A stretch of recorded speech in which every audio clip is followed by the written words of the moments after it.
Kita bedakan dulu, karena semua presiden berpotensi melakukan apapun yang dilakukan Jokowi, tapi tidak ada yang cukup nekat untuk seperti Jokowi, kan itu persoalannya. Saya kemudian mendalami bahwa Jokowi ini memang manusia yang diasuh oleh syahwat kekuasaan yang luar biasa. Dia power addict, tidak hanya power addict, dia juga kamera addict.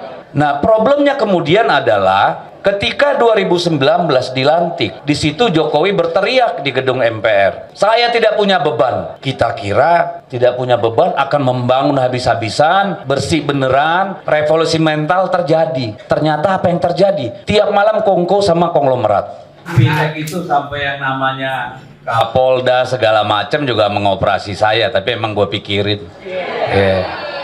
Ya macam-macam lah ya, sampai hari ini kita hadapi, nggak ada urusan. Jadi mungkin gini, apa sih bicara Fufu Papa sama Gibran, nggak kelas lah bicarain. Ini kan cuma ternak gitu ya. Hulu permasalahan kita kan ada yang namanya pada Joko Widodo. Ya ini kebalikan nih, kita ini kebanyakan di sini. Kalau kami kan dulu menggendong lalu nyadar, iya kan? Sementara teman-teman sebagian di sini nyadar, sekarang ngegendong. Nah, gitu. Karena hampir tidak ada hampir tidak ada perbedaan yang terjadi selama 10 tahun Jokowi dengan kemungkinan yang akan kita hadapi tahun-tahun ke depan. Akan terjadi replikasi, repabrikasi segala hal buruk yang diwariskan oleh Mulyono. Karena 16 menteri yang ada di kabinet itu kabinet second, bukan kabinet second. Ya, jadi sulit kita berharap dari situ. Mana banyak yang stunting lagi, ya kan? Jadi persoalan kita ada pada Jokowi. Jokowi harus kita akui seorang ahli strategi ulung.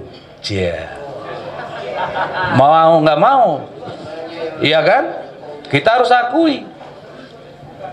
Tapi bukan karena hebatnya, tapi karena nekatnya. Iya kan? Kita bedakan dulu, karena semua presiden berpotensi melakukan apapun yang dilakukan Jokowi, tapi tidak ada yang cukup nekat untuk seperti Jokowi, kan itu persoalannya. Kan begitu. Nah, Jokowi harus kita akui adalah seorang ahli pencitraan yang udah level dewa. Pak SBY kalah. Pak SBY dulu pakai ilmunya Bill Clinton, ya. Kalau Jokowi udah pakai ilmunya Obama dan lebih lagi, ya. Jokowi berhasil menghipnotis anak bangsa ini, termasuk PDI Perjuangan, yang mencitrakan dia sebagai anak wong biasa yang lahir di pinggir kali, lalu menapaki tangga politik secara baik dengan mentalitas yang baik. Kan itu kita tertipu semua. Tetapi itu terjadi hanya 5 tahun. Dia bersyukur karena apa? Dia lahir pada saat handphone mulai ada kamera. Betul nggak? Karena itulah yang kemudian membuatnya cepat viral ketika semua orang bisa berselfie dengan yang namanya Jokowi, which is nggak mungkin pada zaman presiden-presiden sebelumnya. Ya. Yang kedua, Jokowi lahir, ini dosa Pak SBY ini, pada saat presiden punya pesawat kepresidenan. Jadi dia bisa bebas tiap hari luntang-lantung dari satu pasar ke pasar lain untuk mencitrakan dirinya sebagai seorang presiden yang sangat merakyat. Walaupun kalau Anda ikut sebenarnya sama dia, saya cuma sekali, setengah jalan saya tinggalin. Ketika membagi-bagi kaos itu, saya nggak tega, Pak, saya tinggalin. Itu kayak bagi-bagi apa gitu. Ada satu foto yang saya dapat dari web, itu foto perempuan-perempuan Belanda melempar remah-remah beras kepada orang-orang Indonesia. Otaknya Jokowi persis seperti itu. Dan rakyat kita yang sedang euforia media sosial ini senang sekali dengan itu. Ditambah dengan kenekatannya membangun sana sini tanpa memperhitungkan kemampuan negara maupun kemampuan BUMN. Saat ini apa yang terjadi? BUMN-nya karya semua mau modar, semua BUMN karya itu sudah mau mati karena dipaksa untuk ngutang terus sampai dia hancur, ya, sampai betul-betul hancur. APBN-nya didorong sedemikian rupa sehingga hutang kita mencapai jumlah seperti itu. Yang kita dapat hanya aset yang dalam 2 tahun mengalami penurunan dan kemudian memerlukan biaya untuk perawatan. Tetapi yang diwariskan kepada kita APBN yang tidak berdaya. Yang diwariskan pada kita kehancuran sumber daya alam dan lingkungan. Jadi sebenarnya kalau dibilang Indonesia emas, yang benar Indonesia cemas. Nggak ada itu, ya. Nah, problemnya kemudian adalah ketika 2019 dilantik, di situ Jokowi berteriak di gedung MPR, saya tidak punya beban. Kita kira tidak punya beban akan membangun habis-habisan, bersih beneran, revolusi mental terjadi. Ternyata apa yang terjadi? Tiap malam kongko sama konglomerat. Itulah tidak ada beban. Ketika sejak 2019 kemudian yang namanya usaha martabak dan pisang itu berubah menjadi, ya, menjadi udah tahu semua lah, ya, menjadi Sinarmas, menjadi Shopee, menjadi macam-macam.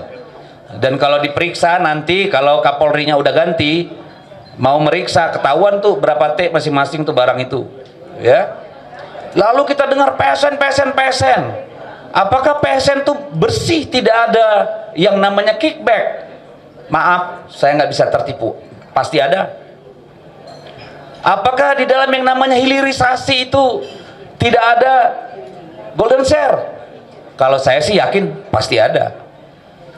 Jadi orientasinya adalah apa?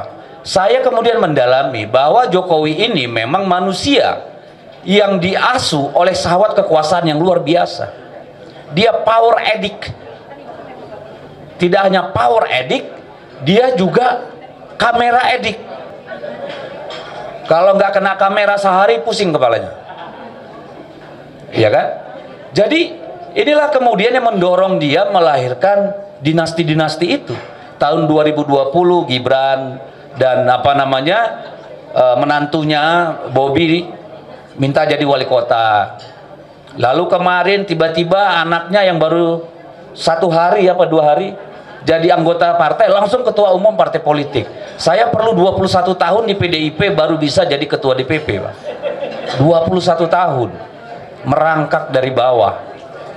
Dari situlah kita melihat sejak 2019 yang namanya Jokowi sudah nggak punya rem, benar-benar sudah nggak punya rem, ya. Jadi, dan yang mungkin semua sudah ngalamin, saya juga ngalamin. Tiap kali saya posting, 99% yang komen tuh pasti buzzer dengan kata-kata yang hampir sama, akunnya private, no likes, ya kan, video cuma 1 atau 2, atau posting-posting hal-hal yang nggak berkaitan dengan orang yang komen, ya, sampai kita harus mengebalkan diri.